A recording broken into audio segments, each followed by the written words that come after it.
Good morning to all of you. देखिए, अभी इसके पहले हम लोग ट्राई किए थे ऑनलाइन क्लास के लिए। उसमें कुछ बच्चे अटैच हो पा रहे थे, कुछ बच्चे अटैच नहीं हो पा रहे थे। तो अभी कुछ दिन तक और आप लोग ऐसे ही वीडियो के द्वारा जो मैं बना के भेज रहा हूँ यूट्यूब लिंक के द्वारा, आप लोग चैनल को सब्सक्राइब करके बेल आइकन को दबा करके मेरे वीडियो द्वारा आप लोग तब तक पढ़ाई कर लो। एक आध हफ्ते के बाद 16 तारीख के बाद से आप लोग को मैं ऑनलाइन क्लास लूंगा और ऑनलाइन क्लास 10:30 बजे से 11:30 बजे तक आपका चलेगा, मंगलवार, बृहस्पतिवार और शनिवार को। ठीक है, केमिस्ट्री फर्स्ट, बाकी सोमवार, बुधवार, शुक्रवार को केमिस्ट्री सेकेंड पेपर आपका चल रहा है। ठीक है, तो आप आज हम लोग पढ़ेंगे केमिकल काइनेटिक्स की जो नेक्स्ट टॉपिक है, ऑर्डर ऑफ रिएक्शन के बारे में। इसके पहले वाले वीडियो में आपको ऑर्डर ऑफ रिएक्शन का डिफिनीशन बता दिया गया था, उसको एक बार फिर से आज समझ लो आप सब लोग कि ऑर्डर ऑफ रिएक्शन होता क्या है। तो जैसे मान लीजिए ये कोई रिएक्शन चल रहा है,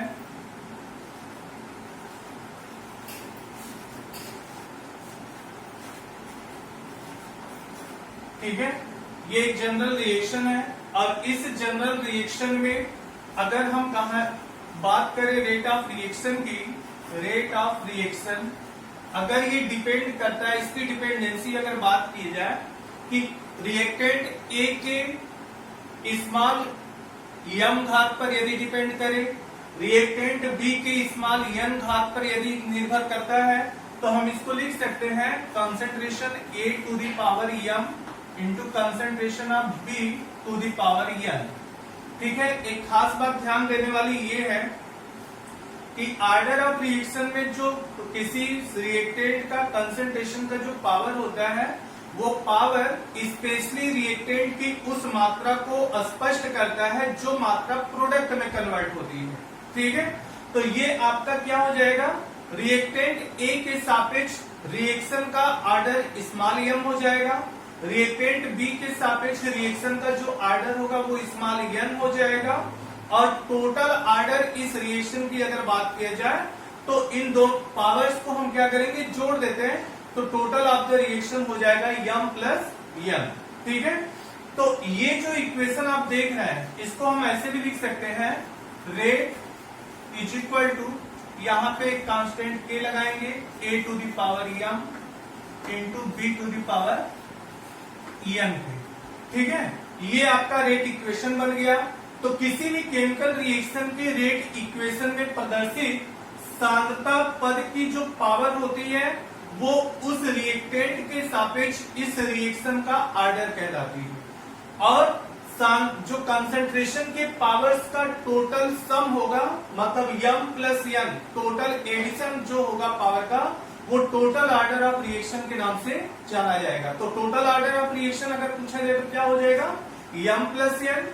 रिएक्टेंट ए के सापेक्ष रिएक्शन का ऑर्डर क्या हो जाएगा, सिर्फ यम कहेंगे। रिएक्टेंट बी के सापेक्ष ऑर्डर क्या हो जाएगा, वो स्मॉल एन हो जाएगा।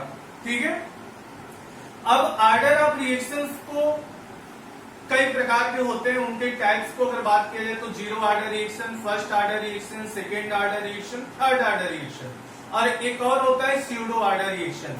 तो बात ये आती है कि क्या थर्ड ऑर्डर के बाद फोर्थ ऑर्डर नहीं आता है, तो फोर्थ ऑर्डर के चांसेस बिल्कुल कम है या फिर नहीं के बराबर कहा जा सकता है। क्यों? इस कारण कि किसी भी केमिकल रिएक्शन के इनिशियल स्टेप में मैक्सिमम 3 मॉलिक्यूल्स इन्वॉल्व हो सकते हैं। 3 से अधिक अगर मॉलिक्यूल इन्वॉल्व होते हैं तो ऐसे रिएक्शंस के होने के चांसेस बहुत ही रेयर होते हैं या फिर ना के ही बराबर होते हैं। लेकिन बाय द वे कई रिएक्शंस ऐसे देखने को मिलते हैं जिसमें 8-10 मॉलिक्यूल भी आप लोग देखे होंगे, तो वो रिएक्शंस एक स्टेप में नहीं चलते हैं। ऐसे रिएक्शंस एक से अधिक स्टेप में चलने लगते हैं, जिन रिएक्शंस में रिएक्टेंट का कंसंट्रेशन या रिएक्टेंट मॉलिक्यूल्स की संख्या 3 से अधिक होने लगती है, तो वो रिएक्शन एक से अधिक स्टेप में कंप्लीट होगा। ऐसे रिएक्शंस को कॉम्प्लेक्स रिएक्शंस के नाम से भी जाना जाता है। ठीक है, तो अब यहाँ पे हम शुरुआत करेंगे ऑर्डर ऑफ रिएक्शन के डिफरेंट टाइप्स के बारे में। ध्यान से इनको देखना। इसमें आपका पहला आता है जीरो ऑर्डर रिएक्शन।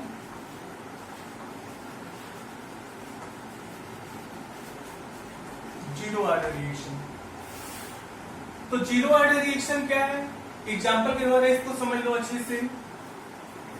ये नाइट्रस ऑक्साइड, अगर हम इसको टेम्परेचर दें, नाइट्रस ऑक्साइड को डिकम्पोज कराने के लिए यदि हम टेम्परेचर देते हैं तो डिकम्पोजिशन नहीं हो पाता है। ठीक है, टेम्परेचर और बढ़ाते जाओ तो भी इनका डिकम्पोजिशन नहीं हो पाता है। लेकिन अगर हम इसका डिकम्पोजिशन गोल्ड की प्लेट पर यदि रख करके कराते हैं, गोल्ड की प्लेट पर नाइट्रस ऑक्साइड का जब हम डिकम्पोजिशन, थर्मल डिकम्पोजिशन कराते हैं तो ये डिकम्पोज आसानी से हो जाता है, नाइट्रोजन और ऑक्सीजन में ये डिकम्पोज हो जाता है।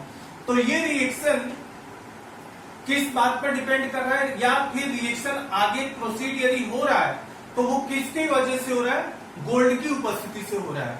तो ऐसे रिएक्शंस मतलब जिनमें जो, या फिर ऐसे कह सकते हैं कि ऐसी अभिक्रियाएं जो रिएक्टेंट के कंसंट्रेशन पर डिपेंड ना करती हो। ठीक है, किसी एक्सटर्नल कंडीशन के प्रभाव में जो रिएक्शंस आगे प्रोसीड होते हैं, किसी बाह्य कारक की उपस्थिति के कारण जो अभिक्रियाएं आगे बढ़ती हैं, उन रिएक्शंस का जो वेग होता है वो कंसंट्रेशन पर डिपेंड नहीं करता है। तो जिस रिएक्शन का रेट किसी भी रिएक्टेंट के कंसंट्रेशन पर डिपेंड ना करता हो उसे हम क्या बोलेंगे? Zero order reaction. ठीक है, तो जीरो ऑर्डर रिएक्शन का मतलब ये हुआ कि rate of reaction depends upon concentration. मान लो ये नाइट्रस ऑक्साइड, अगर हम डिपेंड तो करेगा नहीं, तो नाइट्रस ऑक्साइड के कंसंट्रेशन पे इसका रेट डिपेंड नहीं करेगा, तो हम ऑर्डर यहाँ पे क्या लिख सकते हैं? जीरो। जीरो पावर का मतलब वैल्यू 1 आ जाएगी, कोई कंसंट्रेशन यहाँ नहीं है। या फिर हम रेट ऑफ रिएक्शन को कैसे, dx upon dt equal to k, और इसका तो कोई मान 1 ही हो जाएगा। ठीक है, तो ये आपका हो जाएगा जीरो ऑर्डर रिएक्शन के लिए रेट इक्वेशन। ठीक है, अब यहां से देखो हम एक काइनेटिक इक्वेशन को भी हम यहां से बना सकते हैं जीरो ऑर्डर रिएक्शन के लिए। ट्रांसफर कर दो इसको, dx इक्वल टू हो जाएगा k dt। इंटीग्रेट कर दीजिए दोनों साइड का, तो dx इक्वल टू, ये कांस्टेंट टर्म इंटीग्रेशन से बाहर आ जाता है, dt। या फिर ये हो जाएगा आपका x equal to k t। ये इक्वेशन जो बना ये जीरो ऑर्डर रिएक्शन का काइनेटिक इक्वेशन माना जाता है। यहां से k बराबर हम लिख सकते हैं x अपॉन t। तो x क्या है? x का मतलब t समय, अगर यहां गोल्ड का उपस्थिति करा दिया, रिएक्शन आगे प्रोसीड होने लगा, प्रोसीड होने के t समय के बाद प्रोडक्ट की मात्रा कितनी बन रही है? x। ठीक है, तो t समय के बाद बने हुए प्रोडक्ट की मात्रा स्मॉल x ये शो कर रहा है। तो यहां से अगर यूनिट हम लिखें जीरो ऑर्डर रिएक्शन के लिए, unit of k equal to, ये क्या हो जाएगा? x चूंकि कंसंट्रेशन है तो हो जाएगा मोल प्रति लीटर अपॉन, ये टाइम है तो टाइम को टाइम ही लिख दो। टाइम में आपका सेकेंड भी आ सकता है, जैसे क्वेश्चन में अगर आएगा सेकेंड तो सेकेंड दिखाएंगे, मिनट है तो मिनट, घंटा है तो घंटे में हम इसको दिखा देंगे। या फिर हम इसको लिख सकते हैं mole litre inverse time inverse. ये बहुत इंपॉर्टेंट है, कभी कभी पूछता है जीरो ऑर्डर रिएक्शन में k की यानी रेट कांस्टेंट k की यूनिट क्या होती है? तो मोल प्रति लीटर प्रति टाइम। एक खास बात ये है जीरो ऑर्डर रिएक्शन के लिए कि जीरो ऑर्डर रिएक्शन में ये एक बात जान लो कि जितने भी ऑर्डर ऑफ रिएक्शन होते हैं वो सारी चीजें हम एक्सपेरिमेंटल डाटा के द्वारा ही प्राप्त करते हैं। थियोरेटिकल डाटा के द्वारा हम ऑर्डर ऑफ रिएक्शन को बता नहीं सकते। ठीक है, तो जीरो ऑर्डर रिएक्शन खास तौर से ऐसी अभिक्रियाएं होती हैं जो एक्सटर्नल कंडीशन के प्रभाव में ही आगे प्रोसीड करती हैं। जैसे अमोनिया को ही अगर हमें डिकम्पोज कराना हो तो मॉलिब्डेनम के पृष्ठ पर अगर अमोनिया को रख करके थर्मल उसको हीट करते हैं तो वो अमोनिया नाइट्रोजन हाइड्रोजन में अलग अलग टूट जाती है। ठीक है, मगर अगर मॉलिब्डेनम को न लगाकर ऐसे ही टेम्परेचर अमोनिया को दिया जाए तो डिकम्पोजिशन उसका पॉसिबल नहीं हो पाता है। तो ऐसे रिएक्शंस जो किसी एक्सटर्नल कंडीशन के प्रभाव में आगे प्रोसीड कर पाते हैं, जिसमें रिएक्टेंट के कंसंट्रेशन का कोई रोल नहीं होता है, ऐसे रिएक्शंस जीरो ऑर्डर रिएक्शन के नाम से जाने जाते हैं। ठीक है, तो इसके और भी एग्जांपल्स आपको बुक में मिल जाएंगे, उनको आप लोग नोट कर लेना। इसके बाद आता है फर्स्ट ऑर्डर रिएक्शन।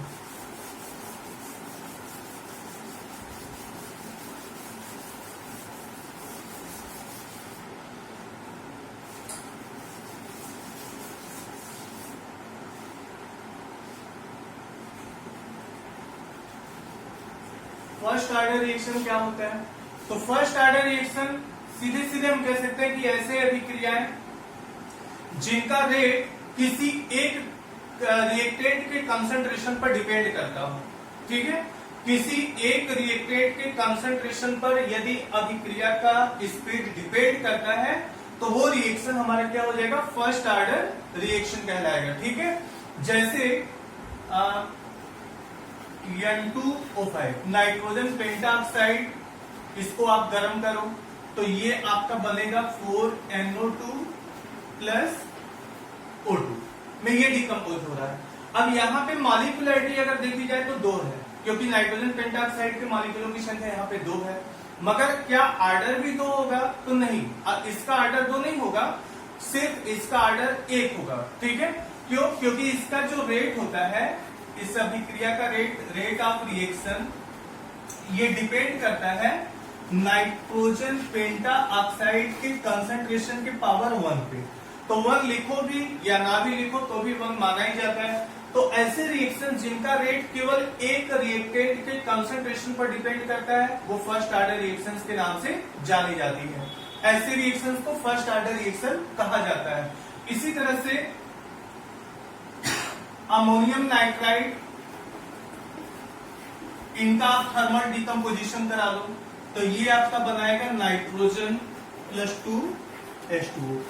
ठीक है, इसके लिए भी अगर हम रेट ऑफ रिएक्शन दिखाएं तो rate depends upon the concentration of only ammonium nitride. तो किसी एक रिएक्टेंट के कंसंट्रेशन पर जब रेट डिपेंड करता है तो वो रिएक्शन हमारा फर्स्ट ऑर्डर रिएक्शन माना जाता है। तो ये आपका फर्स्ट ऑर्डर रिएक्शन कहलाएगा। ठीक है, इसके भी और भी एग्जांपल आपकी बुक में मिल जाएंगे, उनको आप लोग देख लेना। इसके बाद आता है आपका सेकेंड ऑर्डर रिएक्शन। ठीक है,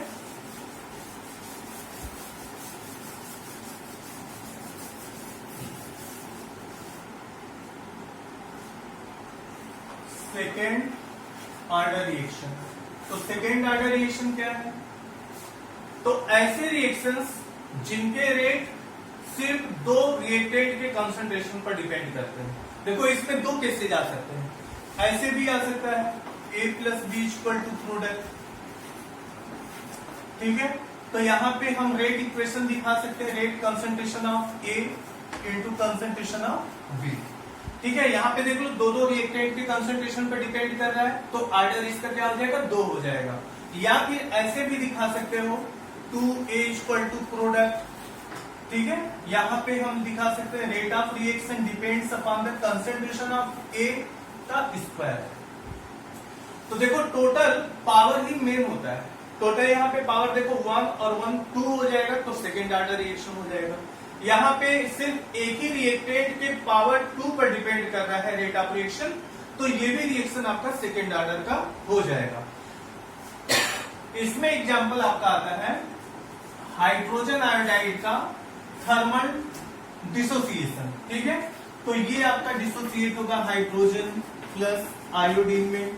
ठीक है, तो हाइड्रोजन आयोडीन में ये डिकम्पोज होगा। इसका रेट इक्वेशन अगर आप दिखाओ तो rate depends upon the concentration of HI का whole square.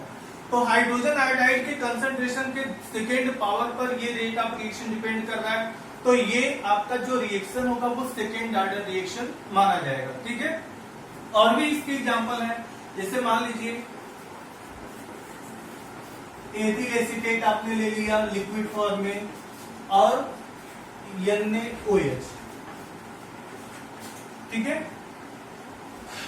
Basic hydrolysis, alkaline hydrolysis यदि आप एथिल एसीटेट का कराओ तो ये बनाता है हमारा CH3COONA ethyl sodium acetate plus ethyl alcohol, इनमें ये डिकम्पोज हो जाता है। तो यहां पे भी rate of reaction ethyl acetate और सोडियम हाइड्रोक्साइड के कंसंट्रेशन पर डिपेंड करेगा।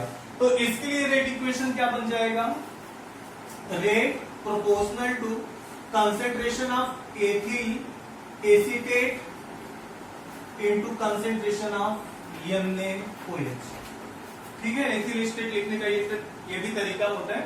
एथिल एसीटेट और NaOH की कंसेंट्रेशन पर रेट ऑफ रिएक्शन डिपेंड कर रहा है, तो ये भी रिएक्शन हमारा सेकेंड ऑर्डर रिएक्शन माना जाएगा। थर्ड ऑर्डर रिएक्शन क्या होता है?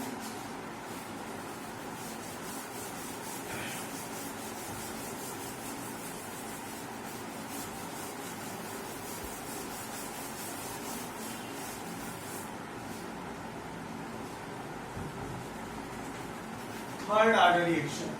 ठीक है, तो थर्ड ऑर्डर रिएक्शन में भी तीन कंडीशंस आ सकते हैं, तीन प्रकार के कंडीशन।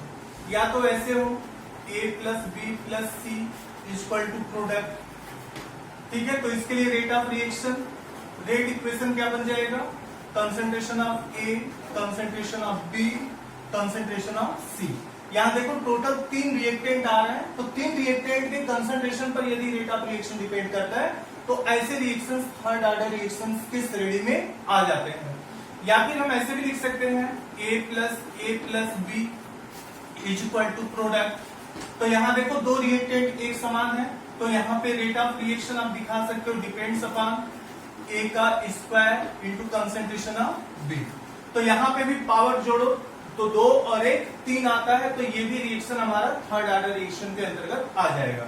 तीसरा केस ऐसा भी हो सकता है कि तीनों रिएक्टेंट एक समान प्रकार के हों और ये प्रोडक्ट बनाते हो, तो यहाँ पे अगर rate of reaction depends upon concentration of A to the power 3, तो यहाँ पे देखो एक ही रिएक्टेंट के थर्ड पावर पर डिपेंड कर रहा है रेट ऑफ रिएक्शन, तो ये हमारा थर्ड ऑर्डर रिएक्शन ऐसा माना जाता है कि ऐसे रिएक्शन जिनमें रेट ऑफ रिएक्शन या तो तीन अलग अलग रिएक्टेंट के कंसेंट्रेशन पर डिपेंड करे, या फिर दो समान और एक अलग प्रकार के रिएक्टेंट पर डिपेंड करता हो, या एक ही रिएक्टेंट के कंसेंट्रेशन के पावर 3 पर यदि रेट ऑफ रिएक्शन डिपेंड करता हो, तो ये समस्त प्रकार के रिएक्शंस जो हैं वो थर्ड ऑर्डर रिएक्शंस के अंतर्गत आएंगे।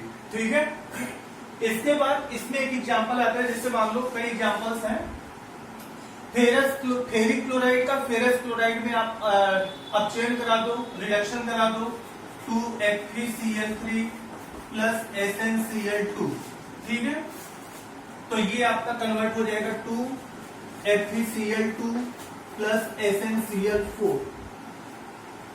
देखिए ये रिएक्शन फेरिक क्लोराइड का फेरस क्लोराइड में रिडक्शन हो रहा है। ठीक है, तो इसमें इस रिएक्शन का जो रेट होगा वो फेरिक क्लोराइड के सेकेंड पावर पर और स्टेनस क्लोराइड के फर्स्ट पावर पर डिपेंड करेगा। मतलब रेट इक्वेशन इसके लिए क्या बन जाएगा? Rate proportional to FeCl3 to the power 2 into concentration of SnCl2। तो टोटल पावर यहाँ 2 और 1 3 आती है, तो इस रिएक्शन का ऑर्डर हमारा क्या हो जाएगा? 3 हो जाएगा। बात समझ में आया? इसी तरह से आर्गन गैस के एटमॉस्फेयर में आयोडीन एक परमाणुओं का परस्पर मिलकर आयोडीन के एक मॉलिक्यूल का निर्माण करना। ठीक है, तो ये I2 प्लस A था। अब इस रिएक्शन में देखो दो तरीके के रिएक्टेंट हैं, आयोडीन के 2 मॉलिक्यूल हैं, आर्गन का 1 है, और सब पार्टिसिपेट हो रहा है रिएक्शन में। तो इसके लिए रेट इक्वेशन क्या हो जाएगा? Proportional to I to the power 2 into concentration of B। तो यहां भी देख सकते हो 2 और 1 3, 2 और 1 3, टोटल पावर आ रही है आपकी 3। तो ये भी जो है थर्ड ऑर्डर रिएक्शन के अंतर्गत आएगा। तो ये तो था 0 first second third order reaction. अब इसके बाद आता है आपका एक और भी ऑर्डर ऑफ रिएक्शन के अंतर्गत विशेष प्रकार का रखा हुआ है।